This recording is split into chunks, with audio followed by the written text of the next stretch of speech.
এখন কিছু চামচের সেট আমরা দেখব। যার যেটা প্রয়োজন সেটা নিতে পারেন অথবা সেট মিলেও নিতে পারেন। এখন যে চামচটা আমরা দেখব এটা হচ্ছে ভাতের চামচ, ভাত বাড়ার জন্য, এবং এটা একটু আলাদাভাবে ডিজাইন করা হয়েছে। এই ডিজাইন ছাড়া চামচ, এই ডিজাইনটা ছাড়াও আমাদের কাছে চামচ আছে, আরও সেট আছে, আমাদের পেজে দেওয়া আছে, কিন্তু এটা একটু অন্যরকমভাবে ডিজাইন করা হয়েছে, নকশা প্লাস এরকম ঢেউ ঢেউ একটা ডিজাইন, যেটা এটাকে আরেকটু অন্যরকম দেখাচ্ছে। যার যেমন প্রয়োজন সেভাবে নিতে পারেন। এটা হচ্ছে তরকারি বাড়ার জন্য চামচ।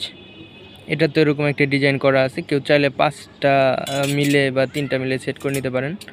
এটা হচ্ছে সবজি বাড়ার জন্য, এটা সবজি বাড়ার জন্য চামচ। আর এগুলো তো ছোটোগুলা, এটা হচ্ছে টি চামচ।